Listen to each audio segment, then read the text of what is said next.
Crypto God here, and today we have Eric Shu of Legendary Requirements. How the f*** you doing, Eric? Doing good. How are you today? Well, you know, I woke up. I'm really sore from a couple days ago, by the way. I'm like really sore. So like I begrudgingly dragged myself out of the pit that is the lovely embrace of sleep, and I'm here now. The cave of the bedroom. Yes. Finally relinquished. Yes. Like my whole body is sore from the base of my skull to my ankles. Yeah, I get body. That. I had the first family reunion post-COVID last weekend, so the liver still recovering, a whole bit. Right. And, well, see, I went to go to this concert, right? And, yeah, like, I was in the mosh pit the entire time. Those definitely always end in full body soreness the next day.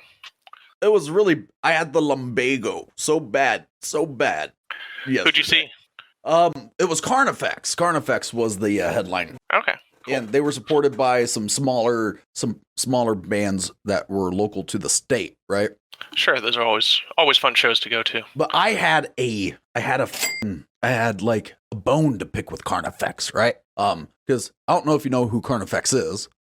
Do not know. They're a deathcore band that's been around since like mid 2000s, 2006. Okay. And so I saw them a decade ago, and I broke my nose in the mosh pit. Oof, that's always a quick way to end the night, or maybe continue. No, I went to the bathroom, fun. I fixed that blew the blood out of my nose, and got back in that bitch, right? Yeah. And so I had one goal, Eric, one goal. I was going to tell them that story and talk to them about coming on to the other YouTube channel. And so I walk up to the chick working the merch table. She's the wife. And I told her this story. I'm like, do you think the guys would like to hear this? She's like, yeah. I'm like, well, where can I find them? Well, they're not coming to the table after the show. You're going to have to go hang out in the back alley to find them afterwards. And I'm like, what could go wrong? This is a rough neighborhood, but I'm down, right? So like after they got done, I'm like, text your husband, let him know I'm coming back, because she was the drummer's wife, right? And so I go back there and, I tell them the story, and they were all about it, right? And they're like, yeah, hell yeah, we'll come onto your stream, bro, 100%. Just after the tour, you got to hit us up through Instagram, let us know, who you were, so we can, remind us the city and stuff. And put a name to the face, everything. Yeah, well, they kind of owed me, Eric. I broke their nose. I broke my nose in their show a decade ago. They owe me. But the way it ties in, right, is sometimes we have a relationship with something that isn't always conventional, right? And the way that you're here, because you told me I'm not an easy guy to find. I'm not, no. Right? I have the gift, the same way how I got to find Carnifex in an alley when no one knew that they were going to be back there, right? Is the same way I found you in a back alley of the internet, is what happened. You must have, because I think if you Google my name, there's 2 articles, one from high school, one from college, and that's about it on me. So the back alley worked. The back alley, I have discovered the back alley is a most effective method, especially behind Wendy's, right? Oh yeah. You get the good stuff behind there. How I met my ex-wife, Eric. No, not really. I mean, might as well have been the quality of the person. But that being said, tell us a little bit about yourself and Legendary Requirements. Yeah, sure. So thank you for the lovely introduction. As you said, my name's Eric Shu. I got started in the crypto space actually just over a year ago. Out of college, I spent about 6 years working for a company called FLIR, who is kind of the world leader in commercial infrared cameras. Myself and Joe Andrew kind of ran the entire software stack for their maritime camera division. And just before COVID hit, they were going through a corporate restructure. We found ourselves laid off, and Joe had kind of been having this idea of a requirements engineering company for a while. Both of us coming from developer backgrounds, we kind of experienced the guess you would say, the dark side of requirements engineering, where you're, as a software engineer, handed a spec to build to, and the spec basically says, build this product but better, and that's it. So we kind of transitioned. Joe has been in kind of the web standard space for 20 plus years now. And as I said, about a year ago, I started in with him on this requirements engineering company, Legendary Requirements. And we focus on providing these teams of startups, mostly working on different blockchain technologies, who have really good software engineering and software teams, assisting them in designing good requirements so that they can actually build their system in a reasonable amount of time with the funding they have to get to a kind of proof of concept version 1.0 and with well-defined upgrade paths from there. Well, there you go. So you guys are blockchain developers. We don't do any development ourselves. We assist the developers in building out good requirements so that they can more efficiently build their systems. Okay. So we fit in a little bit of an odd space. Right. But there's just so many of these companies out here and startups that have a team of excellent and amazing software engineers. And you want your software engineers building your system, not trying to worry about design necessarily, what is involved as far as the requirements. You want them actually coding. Right? So that's kind of the space we're trying to fit into. I see. So you're smarter about the specific subject than me. I'm not going to lie. Just a little bit. But that's what I like about this. You know why, Eric? You know why? Very specifically. Because this means my audience gets to hear about something new. I certainly hope so, because there's some pretty cool stuff going on in the space of digital identity that we work with fairly closely. Right. And like I know you don't have the longest amount of time, right? So let's get into the nitty-gritty, okay? So you said the requirements that they need, right? Like the requirements. I don't know what that means, Eric. I definitely know that the little lady that's retired paralegal just sitting and listen, who's going to text me a lot about this if you're not thorough, doesn't know, okay? So I need to know all the things. Like, you got to be thorough. You got to school me on it, okay? Okay. Well, so we focus on requirements for systems using technologies called decentralized identifiers and verifiable credentials. So these are two standards, decentralized identifiers and verifiable credentials, that exist at the W3C, the World Wide Web Consortium. And essentially what we do is we come into an engineering team, get a sense for what they want to build, and then facilitate through the development of things like use case documents and sequence diagrams, which is a diagram that kind of breaks down all of the different parts of a system. So your phone needs to talk to this server, which needs to talk to this other server, and essentially breaks down the entire chain of communications that needs to go on to actualize a product. Okay. But the more interesting part of this, I think, is talking about DIDs themselves. This notion of a decentralized identifier, because it is. I wrote it down as DID, right? Yeah, DID. Yeah, DID. DID, like D lowercase e then ID, but DIDs, yes, DIDs. Okay, yeah. So, yeah, it's spelled just like the word did, DID. And what DIDs are is essentially it's a standard that was created to try to solve the problem of kind of the classic cryptography problem of public key pairs, using blockchain as kind of a DID consensus anchor. So what that kind of means in reality, one of these DIDs, as an example, there's a DID BTCR. So you'll probably hear the acronym in there, BTC.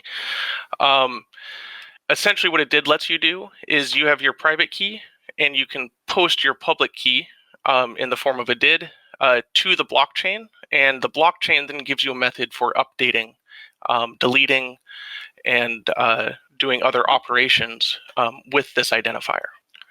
Okay. So now, if we were to create kind of like a parallel metaphor, right? Because I'm typically good at coming up with metaphors to explain things, right? Because then I have a comprehension. I'm still working on it a little bit, right?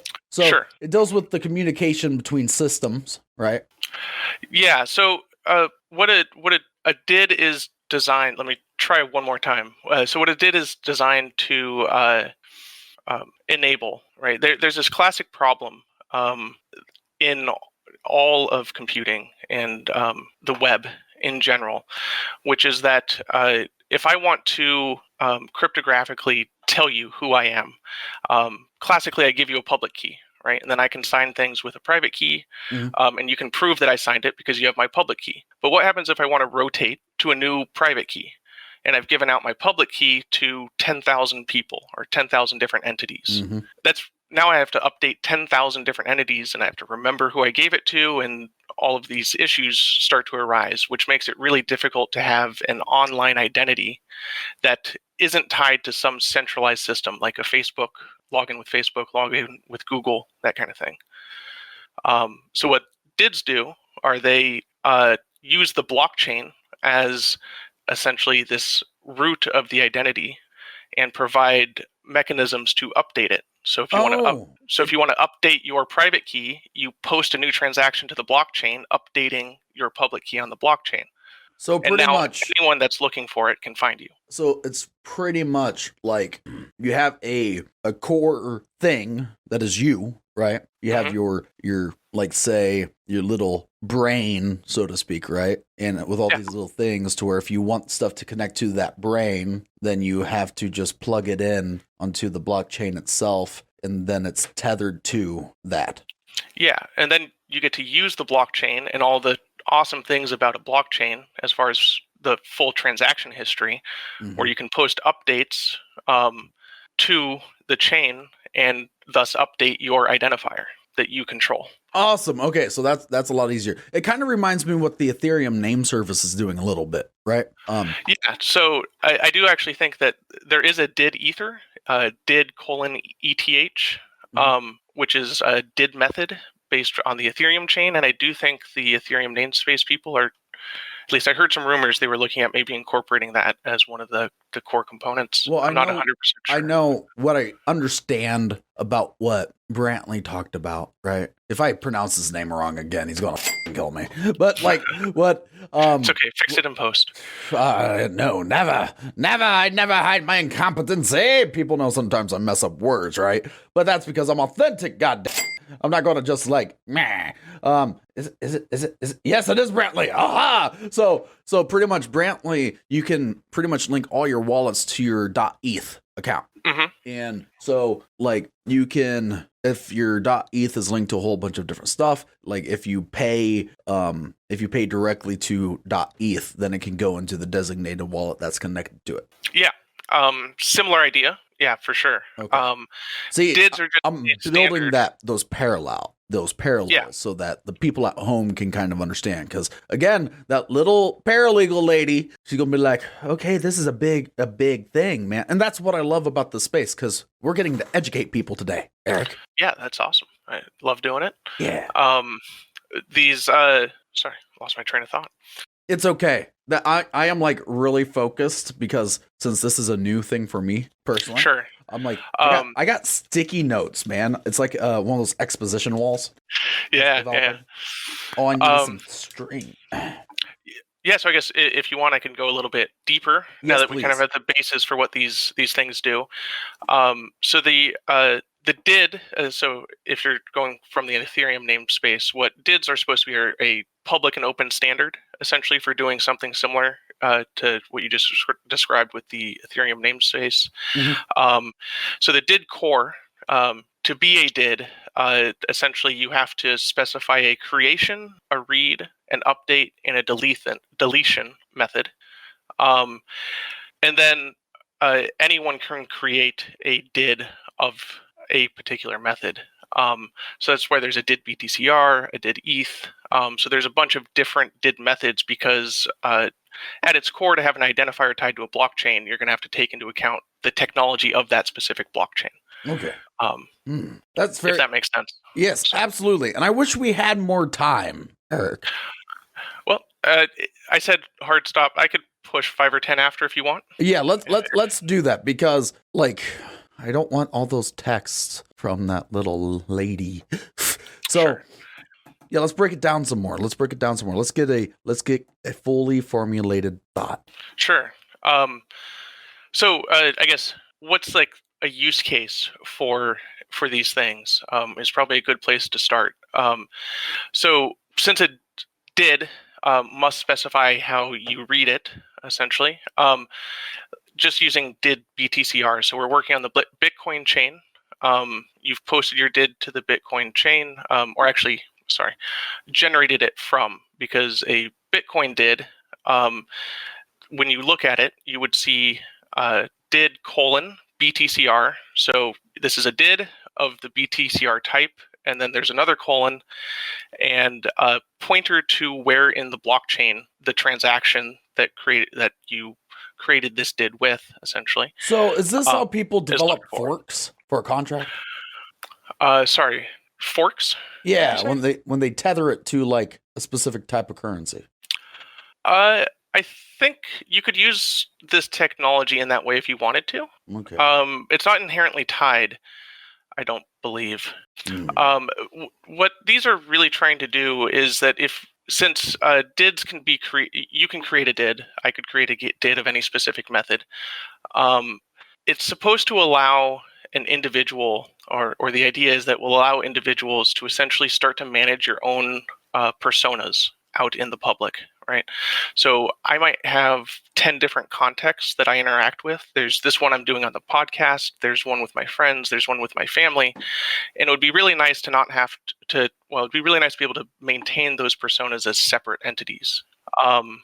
So what DIDs allow is using the blockchain. You can create a new DID for a new persona and maintain persistency and consistency within that persona, but no one else can tell that persona is the same one as your work persona over here. I got it. I figured it out. Thank you. Yeah. Now let me regurgitate it to you. Yeah, so please. I finally got the metaphor, right? Okay. So I own multiple YouTube channels. Yep. Right. And they all have to have separate logins because there's not a system set up to where I can log in and then access directly the one. Now, there is a little bit of a method to where you can add accounts to an account, but it's extremely limited to an extent, right? You can only add X number. Like, for instance, I can go from here and switch over to HasBeenFanWorks, right? In my YouTube hub, so to speak. But the identities are extremely separate, even though I have unilateral control from my side. Yeah,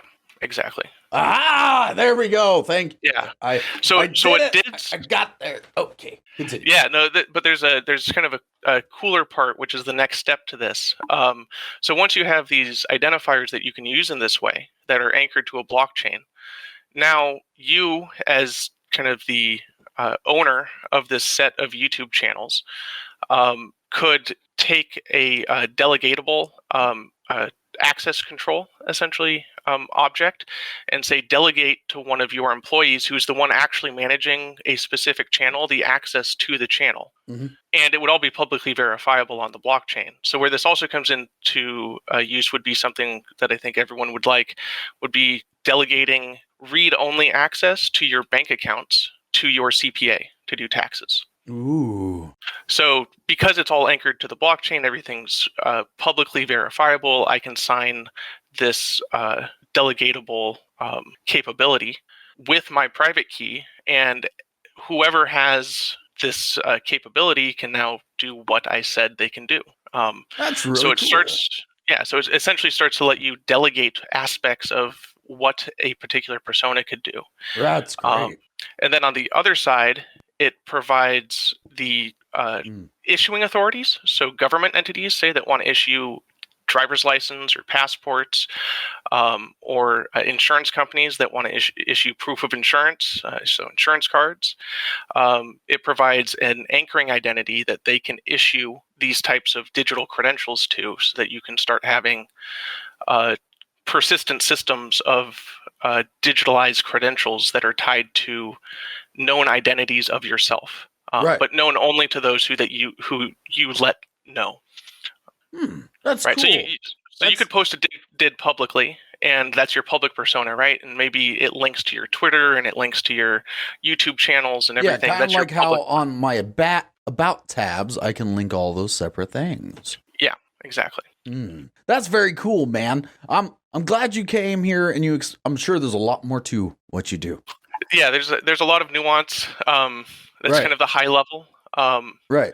But yeah, if anyone's interested, you can search decentralized identifiers and verifiable credentials. And those are kind of the two big web standards that we at Legendary Requirements work towards building into software systems, because we think they are cool new technologies that are going to bring about a lot of change in how we interact online with other people. Absolutely. I think this was really educational. It took me a couple minutes to really comprehend what's going on, because the idea is kind of abstract, right? They are. Yeah, it's definitely abstract, a little bit esoteric. Ooh, I like that word, by the way. Yeah, thank you. You just became 15% more interesting. Hey, I'll take it. Although I don't know 15 times 0. Actually, like my interest in you raised about 90% with that word. I'm just saying. Oh, I'm just that's saying. Nice. A little mystical lingo up in there, huh?